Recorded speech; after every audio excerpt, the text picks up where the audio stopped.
Paris to Copenhagen, everyone is concerned about climate change. Hello and welcome to this edition of Environment.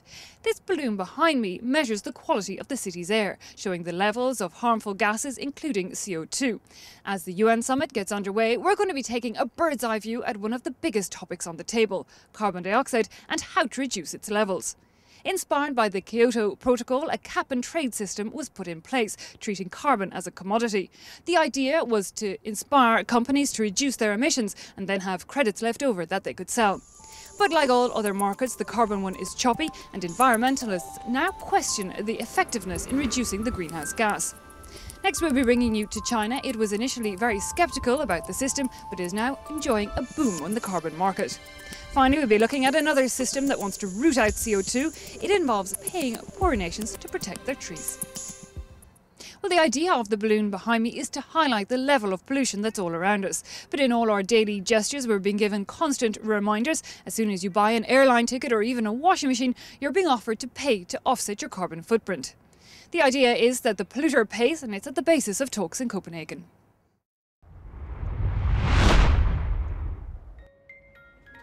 For those looking to help the environment this holiday season, several websites are offering ways to compensate for your carbon footprint.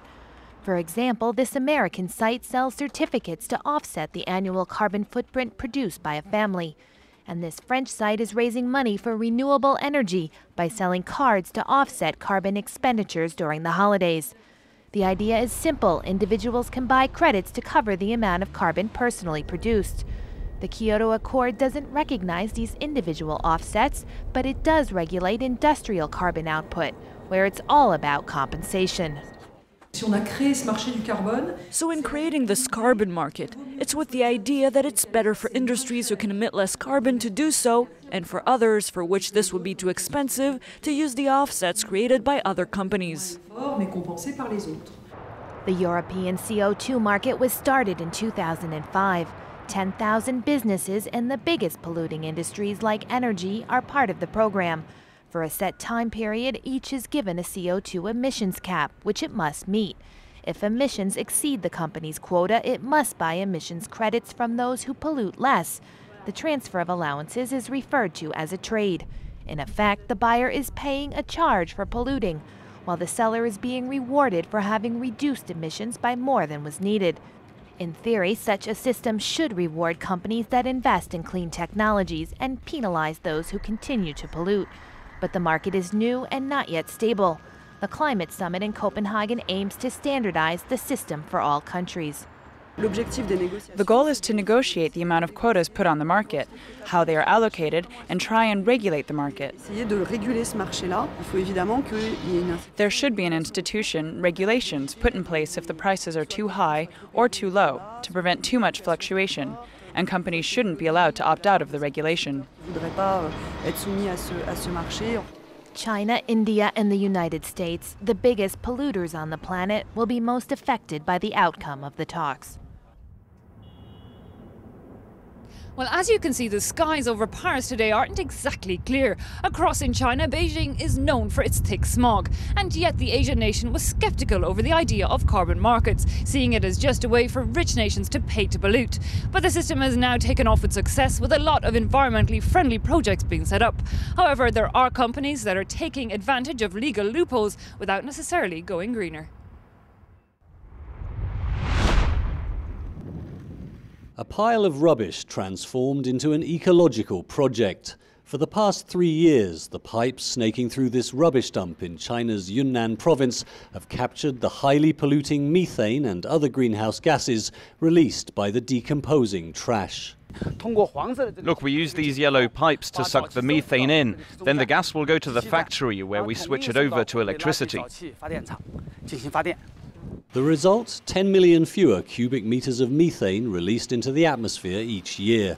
And there's an economic benefit too, thanks to the carbon credit system. The project generates 70,000 tons of carbon credits each year. Then we sell them to an Italian company. This project wouldn't exist without the carbon credit system. It wouldn't be profitable.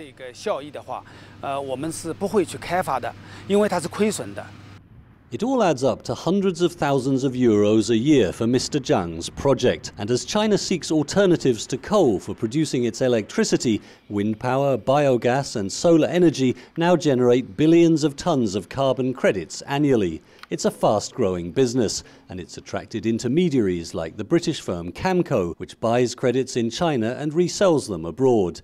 Its bosses are enthusiastic about the Chinese market. Because China is a big carbon emitter, so we should reduce where there's most carbon emitted. It also has a very decisive political system, so when they decide to move ahead, they will move ahead.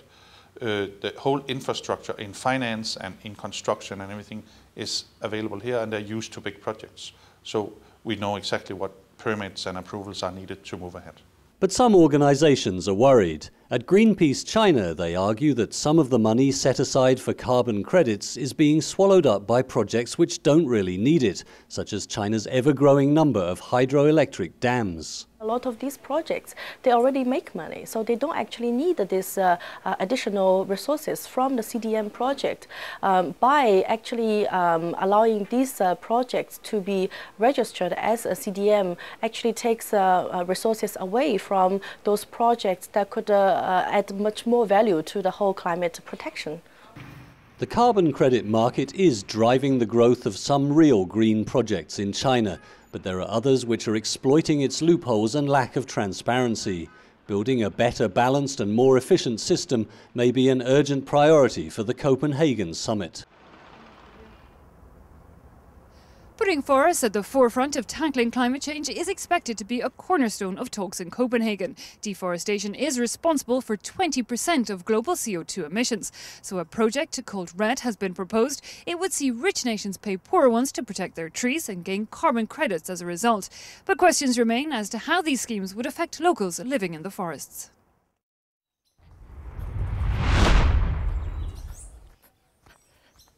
An hour's boat ride from the city of Manaus, this community in the heart of the Amazon is being forced to change. The trees all around have been put out of bounds, no longer allowed to cut them down for wood. The locals' lifeline has morphed into a plastic debit card. Sakara is the latest reserve to join the forest bursary scheme, which pays people not to cut down trees. In return, each family receives a card that gives them access to €20 a month. They don't want to live off the wood anymore, but from other activities like livestock, chicken, fish, beekeeping, or even tourism, as the Rio Negro, which flows in this area, is very attractive. And we're close to the city of Manaus. Bolsa Floresta, as the forest bursary is called, is sponsored in a large part by corporations such as Coca-Cola and Bradesco Bank, who want to up their green credentials. Making the forest a market is a tactic the government takes full responsibility for. The governor of the region says he needs $250 million for the protection of the rainforest. I really prefer to do business through the forest and evaluate it and recognize the importance of the guardians of the forest instead of cut the tree. No one cut a tree because they're smart or dumb. Cut the tree because they need to survive.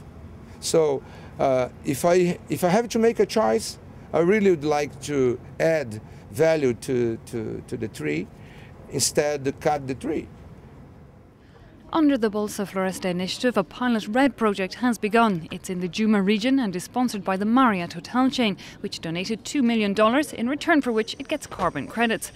Estimates are that a strong agreement on RED in Copenhagen could bring in $16 billion a year for Brazil alone. The initially sceptical South American country is now ready to adopt RED, but only on condition.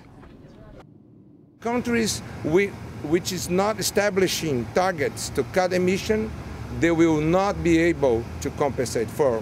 For example, if American companies want to compensate over the RED mechanism in the standing trees forest, they must establish one target to America. And while those living in the forest can see the greater good, moving away from using trees won't be easy. Environmental groups are also worried that RED schemes could create a culture of dependency and leave communities like the Sakara in trouble when the projects come to a close. Well, that brings us to the end of this edition, but join us again next week for a show presented from Copenhagen, when we'll be bringing you all of the latest from the summit there.